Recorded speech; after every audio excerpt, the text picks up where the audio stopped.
There was a period in 2021 during like the COVID was really bad, and my mom ended up in the hospital for a couple weeks. It was really bad, and the thoughts, the intrusive thoughts, of course, like they were surrounding something that was really hard for me. But that same time, I was writing a campaign song for TikTok for a pretty big company. I won't mention the company's name, but at the time, I was working closely with their people to come up with this song.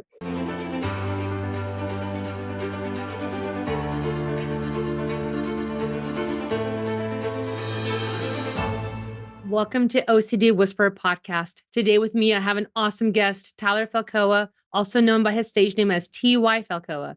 He's an indie pop artist, music producer, and mix engineer. He gained prominence as part of the brother duo Tyler and Ryan. Tyler has managed OCD since he was 10 years old, which began after a traumatic football injury and house fire. Throughout his life, he has faced challenges due to OCD, but has turned these experiences into a source of strength, sharing insights and coping mechanisms through not only his music, but his podcast, Please Excuse My OCD. Welcome to the show. Thank you, Christina. Thanks for having me. Absolutely. So we were just chatting a touch before kind of jumping on here together, as now, we have podcaster and talking to another podcaster, which I love. Yeah, I guess one of the things I wanted to ask and having you on here is you mentioned about being, somebody who's in the space of being a creative person and kind of what is that like being in that sphere and having OCD? Like, how does this impact creativity? What is it like I know you said you produce, music producing and there's a lot of things that go into that and having OCD. So I know it's a big question, but whatever comes to mind, I'd love to just kind of get a general gist. Sure. Yeah, it's very much integrated in my everyday life, as most people with OCD are aware of within their own lives. But in the creative aspect, because creativity is very hit or miss. I mean, sometimes you show up and you can write a whole song in 10 minutes. Other times it's a month. And there's really no rhyme or reason to, I think, a lot of the arts. It kind of just is the ethereal aspect of who we are as humans. So where I find that my OCD latches is the process. And, when it comes to just my process of making music, for example, for people, everything is in steps. Everything has to be a certain way. Otherwise, it's very uncomfortable for me to really unleash that creative aspect of myself. Making sure that every subdivision of creating a song, from writing to producing to making the structure of the song to mixing the song and then getting it ready for release, it's all in steps and everything has to be the way it has to be before we move on. For me, I'll obsess over the smallest details. Every song, of course, there's the other aspect of being an artist of the I think that most artists will always kind of have, which is the self-doubt and the questions of like, do I, the imposter syndrome, I guess is the best way to say it. But with OCD, of course, the intrusive thoughts can kind of couple that and make that worse. But I think the short and short of it is that my creative life is very much driven by the structure of it and having to be creative in an endless space with boundaries that I put on it, I guess, if that makes sense. Tell me a little more. What do you mean with the boundaries? I mean, I have my own kind of ideas going through my mind. Just because, living with OCD, like, I mean, there's the intrusive process, right? There's the compulsive rituals you feel compelled to do. I'll be honest, like I'm listening to you, I resonate like trying to write something for me, even though I want to, but man, it's a painful process because OCD gets in there and the whole thing starts with rereading, relooking. Am I sure? Is it the right thing? Is it the right choice? So just curious, when you're talking about boundaries or kind of that process, what do you mean? For myself, I have to be able to always get myself to a point where, like, for example, because I'm always working on multiple projects at a time, and they're never like, when it comes to music, it's hard to be like, okay, we'll do this, and this today, and then tomorrow we'll do this, and this. Sometimes you have to send it out to people, and you have to wait for approvals. You have to, and everybody's on a different process, So for myself, I have to give myself those boundaries where I'll say, okay, for me, even though it's still out of my hands, it has to go through a couple other people. For me, I'll get this done today, and I'll try to, get a verse done or a pre-chorus, or I'll try to get a mix done and send it to the artist. So instead of letting it be more external with where it has to do with everyone else and their process. For me, I try to give myself the boundaries of, okay, Tyler, let's do this today. Or at least attempt to do this. And then that's how you can kind of check it off your list, because it's really hard to check things off for me personally when I have so many different projects ongoing all the time, if that makes sense. Yeah. Yeah, totally. I want to kind of backtrack for a second because I know in your bio when I was reading, it talked about, brain injury with football and the fire and kind of if you're okay to, would love to Yeah, hear a little bit about that and kind of what that was like in sure. terms of when that all started and kind of where you're at. So 10 years old, I got into a football injury that severed my arm open. So it was like down to the muscle tissue. And at the time, my parents were not there with me at the practice. They were working and doing what they had to do. And so that was like the beginning of like, oh, my parents weren't here, something bad happened. So now every time my parents weren't around, I would always have like, oh, what if this happens or what if that happens? And I think for me as a 10-year-old, without knowing, my way of coping was the compulsion of, oh, if you don't do this 10 times, then this is going to happen. And that was like really hard for me. That was the first time I started going to therapy. And at the time I wasn't seeing an OCD therapist. It was just a regular therapist. So I think that kind of kept me in the cycle of the thought, the compulsion, just trying to find relief any way I could. I started to notice that I would touch things in the bathroom with like all my fingers. So like I'd have to touch the soap dispenser with all my fingers and then wash my hands for a certain amount of time. And if I didn't do it like perfectly, or like I touched the sink by accident while washing my hands, I'd have to do it again. And then a couple months later, we had a house fire. And the night before we had the house fire, I said that I hated the house because I was watching football and my mom told me to go to bed. It was a school night. It was the night before Valentine's Day. And so the fire happened on Valentine's Day. And because I remember saying that I hated this house, I was so angry. I felt like I did that.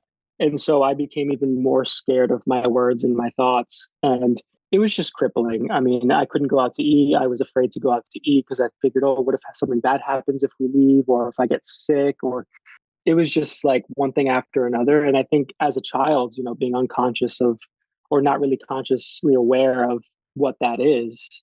I mean, my parents didn't really know either. That was just my body's way of coping, was just the compulsions and going Of through that. course. And what an intense kind of association of events, right? I mean, if you're Yeah. having that and you have OCD and you don't know it's OCD, because that's one of the first things people talk about is, but Hmm. what if my thoughts can cause or will cause? And if you have something happen in this way, again, Hmm.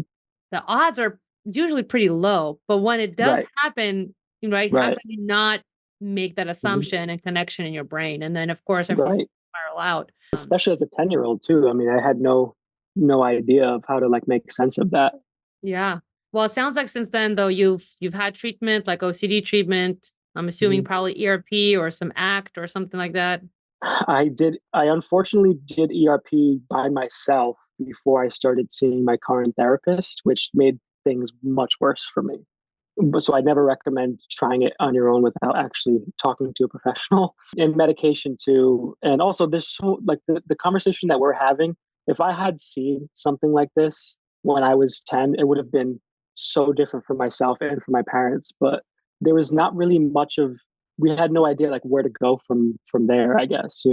Yeah, no, that's true. I mean, to your point, like, I mean, for me, like, I didn't learn or know what this was until really like mid 30s. I had no Yeah. clue. So, Yeah. like, there's all this time you're living doing stuff and have no idea why suddenly you have these intense bouts of Hmm. emotions that are just Yeah. grip you in this Hmm. gridlock and thoughts that just are racing at the speed of light and Yes. you just can't figure out what's up or down or left or right or where are you and Hmm. after it all passes you look back you're like whoa, what was that like okay, Yeah. I'm good now. Yeah. You And then you become think it was just a exhausted. thing, yeah, and you're like okay, it's going to pass, but then like it comes back and Yes. again you Yep. don't realize like that's part of that initial Hmm. issue. Yeah. Yes, that's actually funny that you brought that up because that was the case for me. Because they had said that I had separation anxiety and generalized anxiety disorder. And then they said I had OCD. And I didn't realize that because I wasn't working with a specialist, I didn't realize that all the different themes that I kept going into throughout my life was OCD. I just thought it was something else until I went to get medication at 19 years old, and my doctor was like, "Are you having these kind of thoughts? And is this happening?" And I was like, "Yes, yes." And he's like, "That's still your OCD." And I was like blown away. And I also felt a lot of relief, but I didn't have the guidance to Yeah. really, to process that throughout my teenagehood. Oh, yeah. I can't tell you how many times it's so common to hear things like, how many like relationships got blown up because of it, or Mhm. life choices you made, or, turning to, drinking or drugging or whatever else because you're trying to pull things down, or so you think. And Right. unbeknownst to you, you're actually Mhm. escalating it 10 times more, right? Like Yes. all the things we as humans, I think, do organically just because we're just trying to figure out our best way to get through this whatever this is. Mhm. And to your point, yeah, I think how relieving it is when you can finally at least put it in some sort of category and go, oh, that's what this is. Okay. And you can start to wrap Yes. your mind around that. Mhm. It's a whole different game at that point, and I hate to use the term game, but I think a lot of it really does have to do with how do you kind of separate your awareness from your brain and kind of try to attack it from that angle, which I had never really thought about until I was in my late teens, early 20s. And social media too, like social media has been incredible for me personally in learning about OCD with the support that's out there, Yeah. within the OCD community. Podcasts like yours, like I mean, it's been so helpful to be able to learn about OCD through other people's experiences too, with that awareness in mind.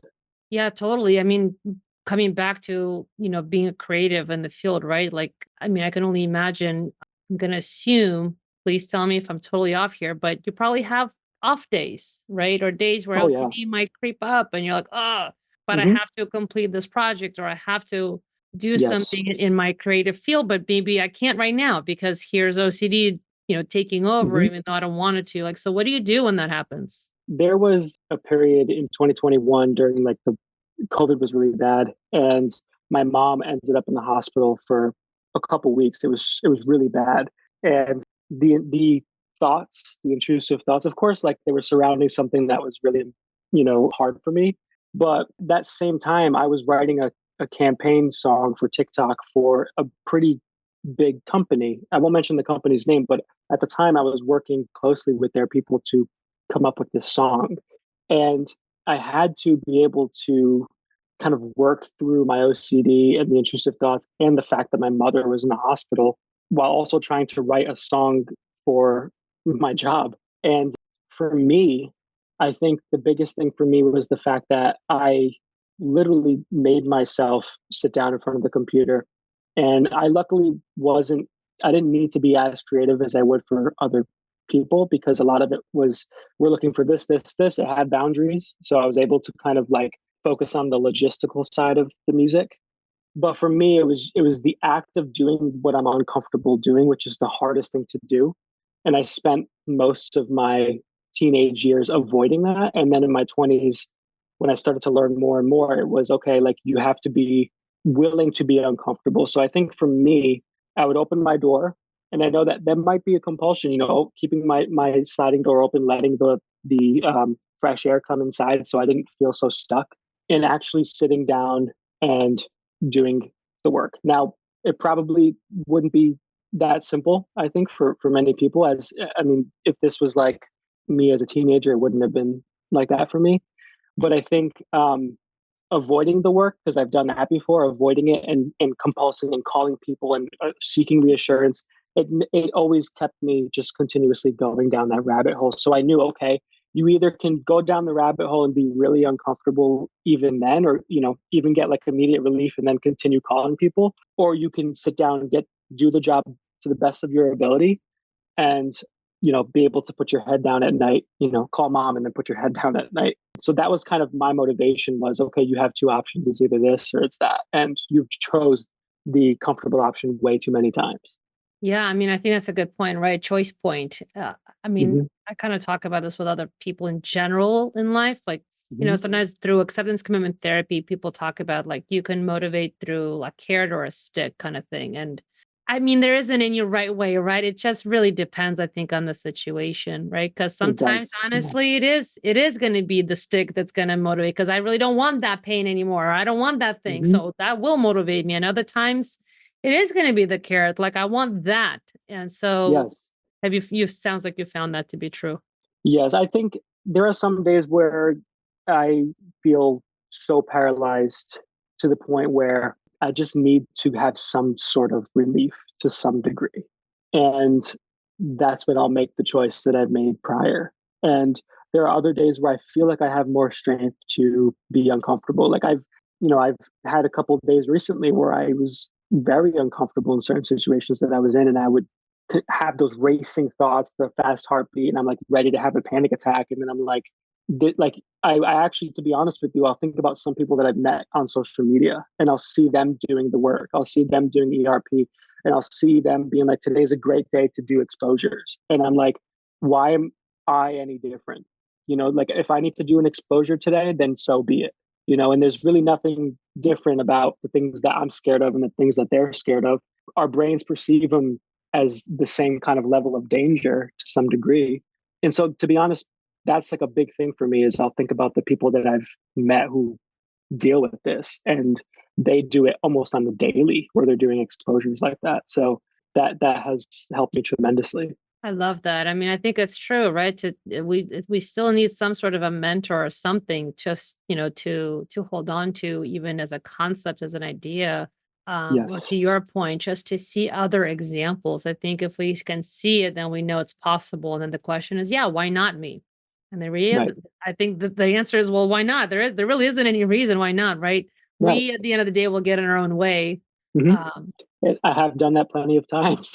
And and that's the thing too, like as a creative, right? There's you know I'd like to think that maybe because you know the neurodivergent brain works a certain way or whatever it is, like I'm very right brained, but I really feel like when it comes to creativity and like OCD and all these different things that we can kind of say attribute to being creative, at the end of the day, they can hinder you in a really big way. And at the same time, they can also kind of expand into other ways of thinking. And my brain goes places that some of my friends would never dream of going.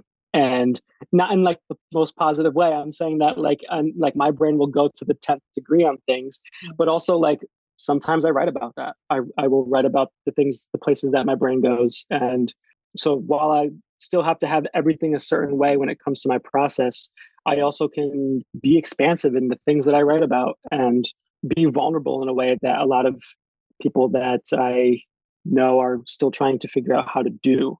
So I do have to take that into account as well.